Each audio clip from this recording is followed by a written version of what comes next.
Ladies and gentlemen, the American Jerry and Bulldog Nation, thank you for tuning in for my second show today, which is going to focus on the vaccine battle, and in particularly St. Elizabeth Medical Center, and in particularly an affidavit.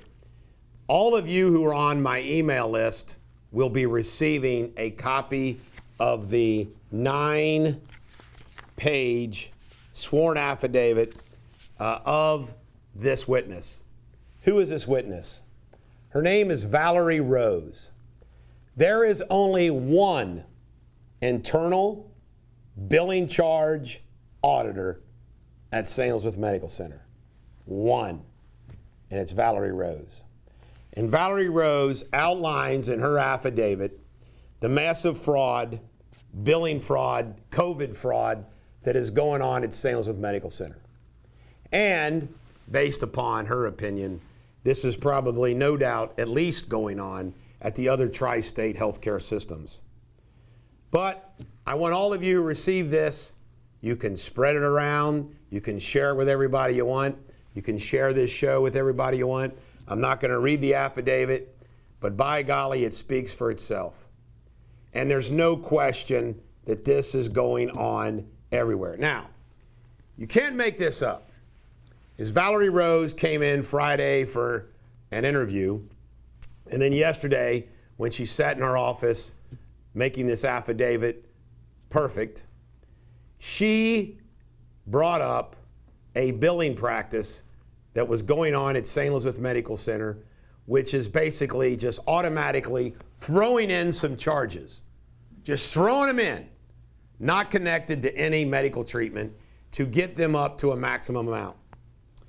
And, again, you can't make this up. Lo and behold, somebody who works in our office heard that and said, when I had a medical charge on May 6th, I can't believe how high my charges was. Well, lo and behold, sure enough, Sarah York's charge was, in fact, one of the fraudulent charges. So, we are announcing today not only this affidavit, which is being filed in federal court, but we are filing today in Kenton Circuit Court a class action lawsuit against St. Elizabeth Medical Center, Garen Colvin, Gary Blank, Baldwin, Yadved, Bill Banks, Brad Arthur, and the entire board of directors, trustees, individually, class action lawsuit for this massive billing fraud. It's unbelievable, folks. What St. Elizabeth Medical Center has done is criminal. Is criminal. This will also be turned in to the United States Attorney because the government's part of the swamp. They won't do anything. However, we're also going to turn it in to Rob Sanders, the Kenton County Commonwealth Attorney's Office, and maybe Rob Sanders will do something with it because these people belong in jail. What they have done is taken money out of your pocket. See, because of the deductibles. So if your insurance company's 80-20 and they inflated the bill, you're going to have to pay more money. This has affected, in my opinion, this has affected nearly every single person who's treated at St. Elizabeth Medical Center over the last 2 years. Think about that. Have you treated at St. Elizabeth Medical Center in the last 2 years? Well, chances are you're a victim of billing fraud. It's incredible. In addition to that, I want to make some more announcements. Tomorrow at 1 p.m. at the federal courthouse in Judge Bunning's courtroom at 35 West 5th Street, Covington, Kentucky, is the hearing. It's my understanding the public's allowed to attend. You don't have to attend.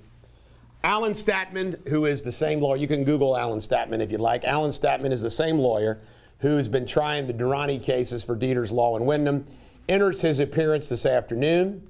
And Alan Statman will be arguing this case, this hearing in front of Judge Bunning tomorrow. There's a prayer service at 7 p.m.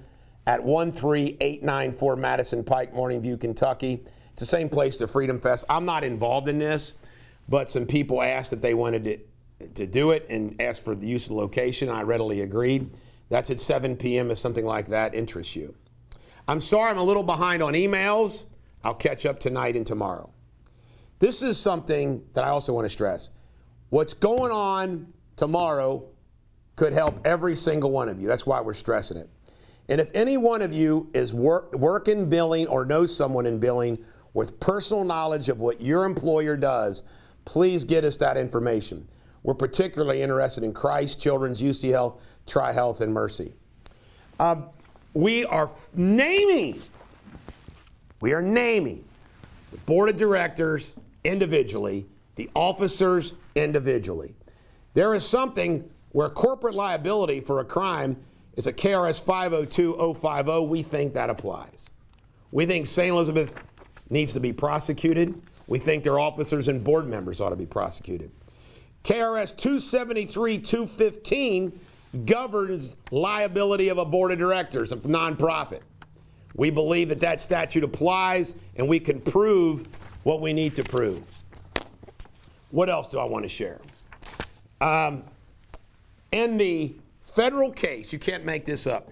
In the federal case for Christ, or not the federal case, the state case we refiled, and against Christ, Children's, Tri-Health, Mercy, and UC Health, they again tried to remove it to federal court. We're filing an objection to that. There's no basis whatsoever for that to be in federal court. There's a telephone conference on Thursday, and Wendy Cross, Judge Cross, who has that case in her courtroom in Hamilton County, has set it for a hearing, and we'll be ready for that hearing. We're very confident we'll go back to Wendy Cross. So I just want to let you know that that's not done. Now, I want you to know that we have filed lots of lawsuits. We're filing more. I'm sorry I haven't communicated to the status of that, but don't worry. We are going to help you. Other states, the way other states works is we have to find a lawyer there to collaborate with, and we're working on that in all these states. For example, we're collaborating with a lawyer now in Massachusetts. Nursing schools. I can't stress this enough to you. If we beat the hospital mandate, that's going to apply to you. And I heard Children's is dropping it now because I forget what, I think it was maybe Children's, like there was 200 people in some program that weren't vaccinated yet. I heard Children's dropped it. We'll see. But if we beat the hospital where you would do your collaboration, like if you're at NKU Nursing School or Gateway, and that goes to St. E's, if we beat St. E's, you win. Vendors, same thing. If you're a vendor at St. E's and we beat the mandate, we feel like that's going to help you.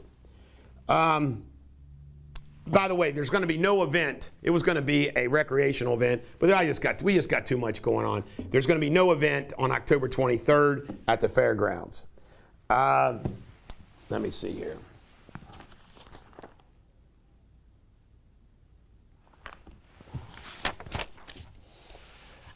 I want to reaffirm one thing before I let you go, and that is this.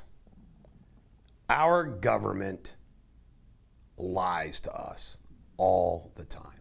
In its history, to this day, they just lie. Pharmaceutical companies lie. Tobacco companies and big corporate America have lied to us. Healthcare systems have lied to us. The media lies to us. They're all in cahoots. And I just want to tell you, there was a whistleblower false claims case that was successful against Christ Hospital by Dr. Pedora doing heart procedures that weren't necessary. Nearly every Cincinnati hospital, in fact, I think every one of them, allowed Dr. Durrani to do unnecessary spine surgeries, including on children, for money. For those of you are vaccinated and support our cause, good for you. You know, people like my wife who's vaccinated, but she understands why other people don't want to get vaccinated. Good for you. For those of you that act like we're all crazy, really? You're going to believe all these people that let, the same people who let somebody do unnecessary spine surgeries? We're supposed to just believe them? And then last but not least on my kick in the knee list is the tri-state media. You guys make me sick. The Enquirer, 5, 9, 12, 19. I don't watch you anymore, but I come home, my wife has you on, so I catch a little bit of it. You just put on the news anything and everything the government or these hospitals tell you. tell you. Well, guess what, you son of a bitches? Excuse you for all those people that wish I never cussed. I'm sorry. You know what? You know what? You haven't read 20,000 freaking emails like I have. These are people who work inside these hospitals. Now we have the affidavit of Valerie Rose. It's something else. It is something else. I will bet you that the Enquirer, 5/9/12/19, 700 WLW, will not report one word of what Valerie Rose has to say under oath in that affidavit. They won't. They won't. They're too tied in to those hospitals that pay their... I learned this in the Durrani litigation, folks.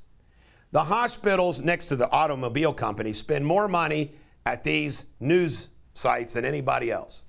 They are bought, paid for, and compromised. Plain and simple. It's sick. They are as bad as the national news media. You all have missed. You all have swung and missed. You haven't even tried. You haven't even tried to uncover what's really going on here in these tri-state hospitals. They're lying about their COVID numbers. They're lying about their occupancy rates. They're lying about everything. And all the while committing massive freaking billing fraud.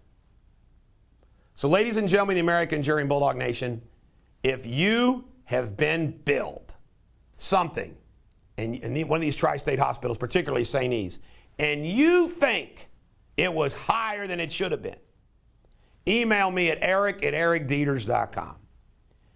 It's unbelievable what they've done.